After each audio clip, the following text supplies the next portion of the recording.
वाराणसी महानगर के hotel Kings Banaras Lanka में काशी की अंतर्राष्ट्रीय हास्य कवियत्री डॉक्टर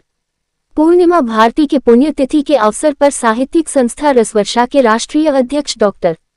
चकाचौंध ज्ञानपुरी के प्रमुख संयोजन और उत्तर प्रदेश पत्रकार परिषद के राष्ट्रीय अध्यक्ष राजेश मिश्रा के स्वागत संयोजन में काशी पत्रकार संघ के पूर्व अध्यक्ष एवं प्रख्यात गजलकार डॉक्टर अत्रि भारद्वाज के अध्यक्षता में अखिल भारतीय लेखक कवि कलाकार परिषद के संस्थापक कवि इंद्रजीत तिवारी निर्भीक के संचालन में काव्योत्सव का शुभारंभ हास्य कवि चकाचक बनारसी के सुपुत्र प्रेमदीप श्रीवास्तव एवं Lal Bahadur Shastri post graduate college Deendayal Upadhyay Nagar Chandauli की हिंदी विभागाध्यक्ष मनीष श्रीवास्तव की रिपोर्ट। आज काशी प्रख्यात कवि डॉक्टर पूर्णिमा भारती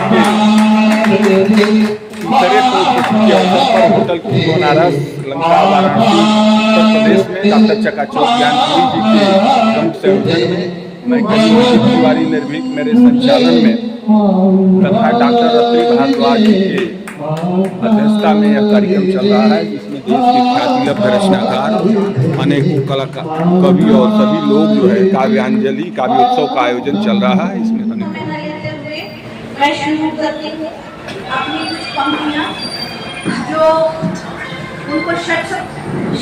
नमन करते हुए एक झलक उनकी देखने के लिए, मैंने कभी इन्हें देखा नहीं है, एक झलक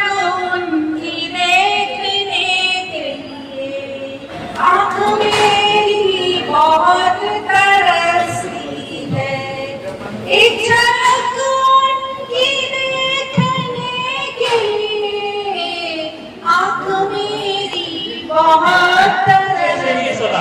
वाह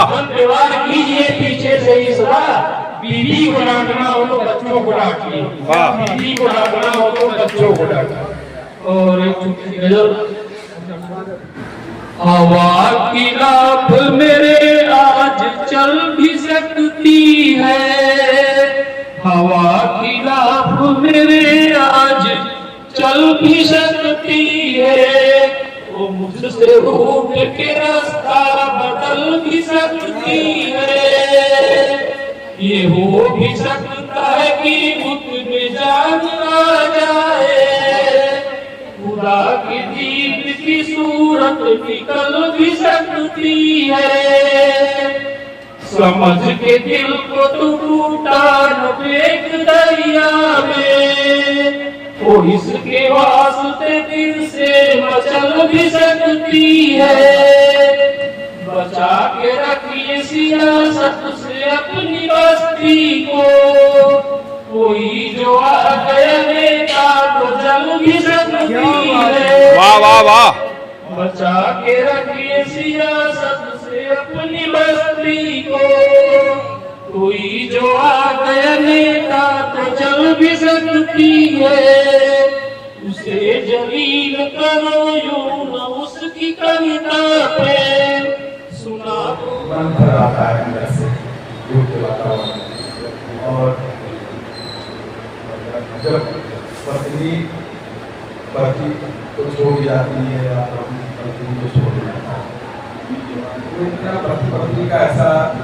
संबंध होता है कि वो बहुत दुखद हो जाता है। और 50-60 की उम्र में पति को पत्नी की बहुत जरूरत होती है और पत्नी को पति की बहुत जरूरत होती है, क्योंकि ये सामाजिक संरचना है, परिवार है,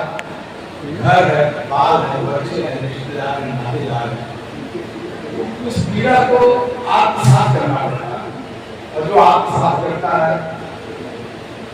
उस पीड़ा को वो समझ पाता है। ये पीड़ा नंदन जी की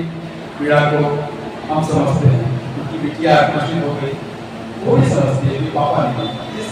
जिस बेटी के पिता नहीं, माँ बाप करके काम कर रही है, माँ तो वही है, बाप की तरफ से पाल रही है, पोस रही है, संघर्ष कर रही है समाज दुनिया में, अर्थ के अभाव में, घर के अभाव में, परिवार के अभाव, जो अपने होते हैं वो भी साथ छोड़ देते हैं, साया भी साथ छोड़ देते हैं। ऐसे में बच्चों का संघर्ष जो होता है वो बहुत कठिन होता है। तो समाज के लोग, हम आप लोग राजेश मिश्रा जैसे लोग जब खड़े हो जाते हैं तो उस पीड़ा को हम हट तो नहीं सकते, समाप्त तो नहीं कर सकते, उस पीड़ा को और नहीं बढ़े हम लोग साझा करते हैं और फिर सहयोग करते हैं। लेकिन ये तो जीवन की पीड़ा है। मैं और धन्यवाद। आभार। तो ये